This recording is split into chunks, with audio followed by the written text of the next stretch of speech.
Hey y'all, it's Kim. Did y'all see the Netflix documentary? Hold on, my volume is so low. I don't know what's happening here. Make sure everything's plugged in. It should be up.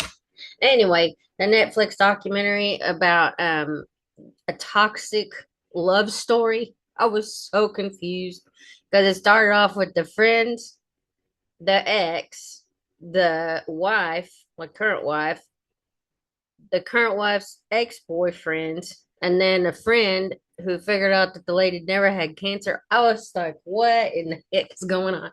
But this is from the Department of Justice website, and it has Deputy U.S. Marshal convicted of conspiracy, cyber stalking, perjury, and obstruction. This is from Friday, March 24th, 2023.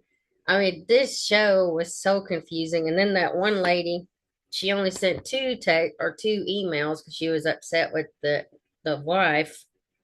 Anyway, it was very confusing. But let's read this. It has a federal jury convicted a deputy U.S. Marshal yesterday for conspiracy to commit cyber stalking. Cyber stalking, why did they have it twice? Perjury and obstruction of a federal matter. According to court documents and evidence presented at trial, Ian R. Diaz, 44, of Brea, California, I guess I'd say, and his then wife, an unindicted co-conspirator, or CC1, posed as a person with whom Diaz was formerly in a relationship, Jane Doe, Michelle Hadley on the show.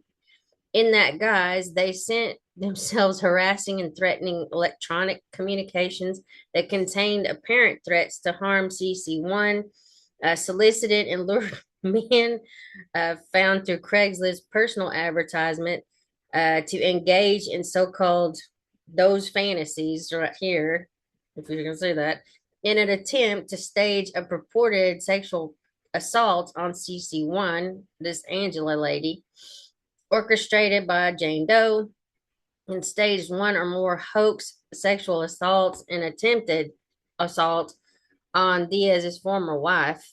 Diaz and CC1 then reported this conduct to local law enforcement, falsely claiming that Jane Doe posed a genuine and serious threat to Diaz and CC1.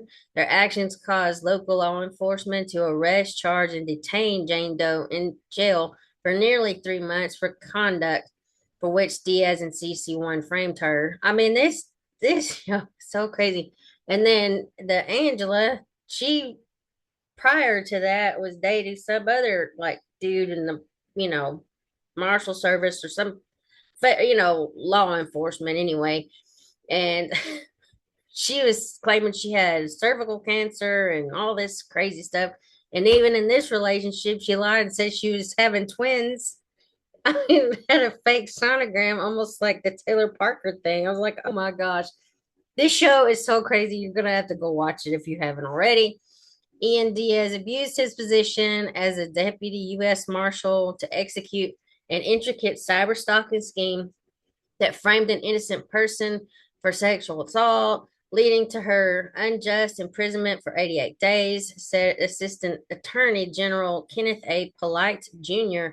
of the Justice Department's Criminal Division. As this prosecution demonstrates, the Criminal Division is committed to preserving the public's confidence in law enforcement by holding accountable any official who violates their oath of office and victimizes the community they're sworn to serve. In addition, Diaz and CC1, Angela, took steps to conceal their conduct, including using falsely registered email accounts, using virtual private networks to access the internet anonymously, and communicating with each other using encrypted message services. Diaz also deleted email accounts used to communicate in furtherance of the scheme.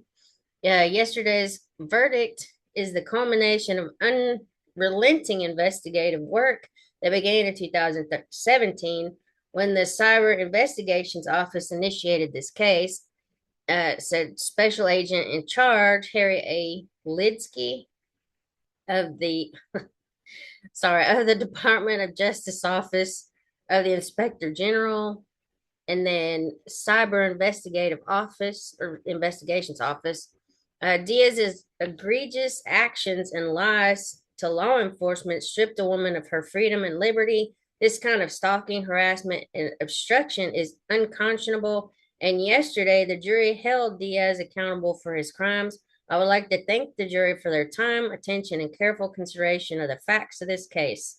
The evidence presented at trial exposed a harrowing scheme concocted by Diaz to frame someone for crimes they didn't commit.